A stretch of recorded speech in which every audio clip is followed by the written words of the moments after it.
Hey, it's Mrs. P, and here's what I'm thinking. We are almost done with Hatchet and the pictures of Hollis Woods, and if you haven't listened to them, you should go back and listen to them. Um, and so I thought that I would start off with book one of a series of unfortunate events. I have not read this, and I know a lot of you have, but for those of you who haven't, let's join together and see how it goes. The first book by Lemony Snicket. I have no idea, but I've heard that this is really good. And this was donated to us by Steve Berry and Chris Murphy, who are in the Modesto Rotary Club. They do wonderful things. The Bad Beginning. A series of unfortunate events. Book the first.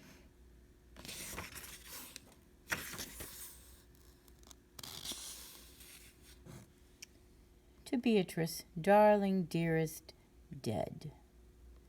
That gives us a little clue that something weird is going to be happening. So let's look at this pencil illustration.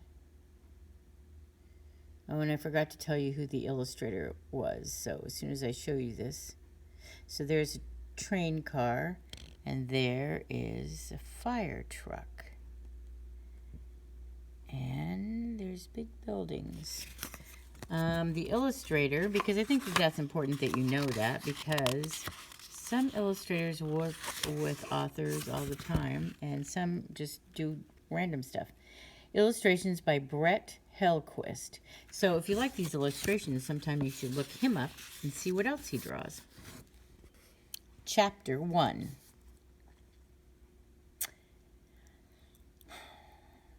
If you're interested in stories with happy endings, you would be better off reading some other book.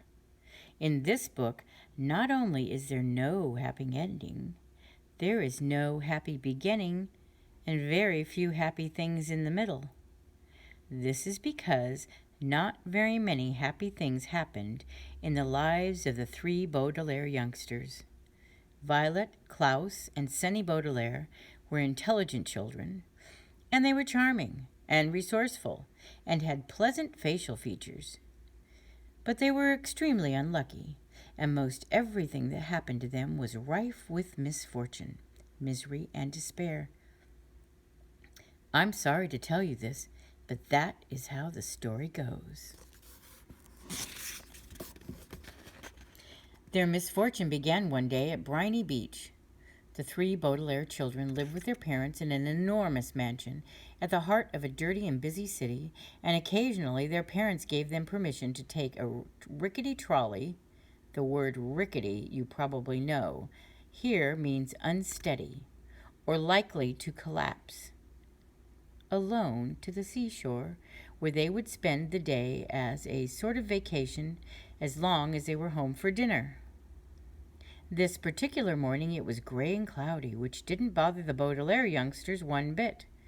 When it was hot and sunny, Briny Beach was crowded with tourists, and it was impossible to find a good place to lay one's blanket. On gray and cloudy days, the Baudelaires had the beach to themselves to do what they liked. Violet Baudelaire, the eldest, liked to skip rocks. Like most 14-year-olds, she was right-handed, so the rocks skipped further across the murky water when Violet used her right hand than when she used her left. As she skipped rocks, she was looking out at the horizon, thinking about an invention she wanted to build. Anyone who knew Violet well could tell she was thinking hard because her long hair was tied up in a ribbon to keep it out of her eyes. Violet had a real knack for inventing and building strange devices, so her brain was often filled with images of pulleys, levers, and gears, and she never wanted to be distracted by something as trivial as her hair. This morning she was thinking about how to construct a device that would retrieve a rock after you skipped it into the ocean. Klaus Baudelaire, the middle child and the only boy, liked to examine creatures in tide pools. Klaus was a little older than 12 and wore glasses, which made him look intelligent. He was intelligent. The Baudelaire parents had an enormous library in their mansion, a room filled with thousands of books on nearly every subject. Being only 12, Klaus, of course, had not read all of the books in the Baudelaire library, but he had read a great many of them and had retained a lot of information from his readings. He knew how to tell an alligator from a crocodile. He knew who killed Julius Caesar. And he knew much about the tiny, slimy animals found at Briny Beach, which he was examining now. Sunny Baudelaire, the youngest, liked to bite things. She was an infant and very small for her age, scarcely larger than a boot. What she lacked in size, however, she made up for with the size and sharpness of her 4 teeth. Sunny was at an age where one mostly speaks in a series of unintelligible shrieks, except when she used the few actual words in her vocabulary like bottle, mommy, and bite. Most people had trouble understanding what it was that Sunny was saying. For instance, this morning she was saying gack over and over, which probably meant, "Look at that mysterious figure emerging from the fog." Sure enough, in the distance, along the misty shore of Briny Beach, there could be seen a tall figure striding toward the Baudelaire children. Sunny had been staring and shrieking at the figure for some time when Klaus looked up from his spiny crab he was examining and saw it too. He reached over and touched Violet's arm, bringing her out of her inventing thoughts. "Look at that," Klaus said, and pointed towards the figure. It was drawing closer, and the children could see a few details. It was about the size of an adult, except its head was tall and rather square. "What do you think it is?" Violet asked. "I don't know," Klaus said, squinting at it, "but it seems to be moving right toward us." We're alone on the beach," Violet said a little nervously. "There's nobody else it could be moving toward." She felt the slender, smooth stone in her left hand, which she had been about to try to skip as far as she could.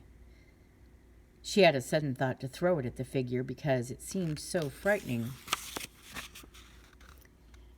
"It only seems scary," Klaus said, as if reading his sister's thoughts, "because of all the mist."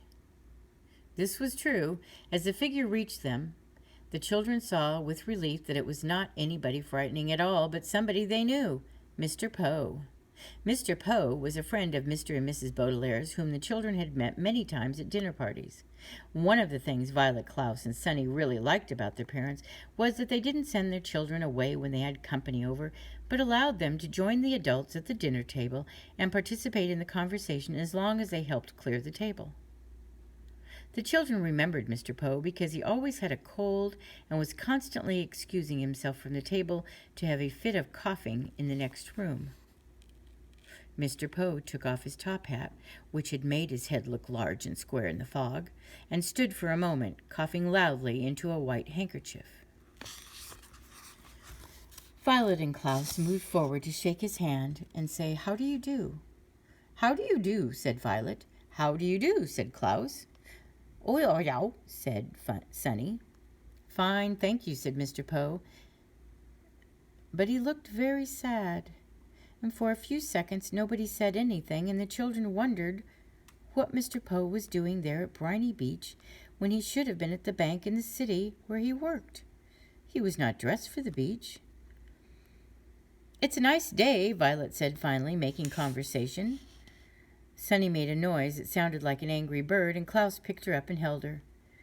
"Yes, it is a nice day," Mr. Poe said absently, staring out at the empty beach. "I'm afraid I have some very bad news for you children." The 3 Baudelaire siblings looked at him.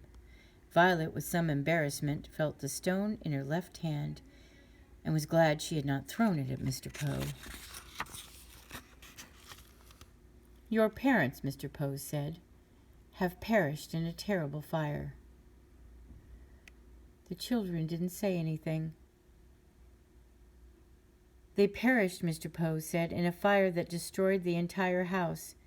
And I'm very, very sorry to tell you this, my dears." Violet took her eyes off Mr. Poe and stared out at the ocean. Mr. Poe had never called the Baudelaire children my dears before. She understood the words he was saying, but thought he must be joking, playing a terrible joke on her and her brother and sister. Perished, Mr. Poe said, means killed.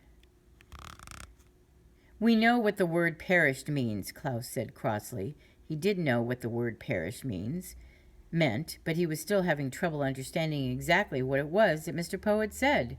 It seemed to him that Mr. Poe must somehow have misspoken.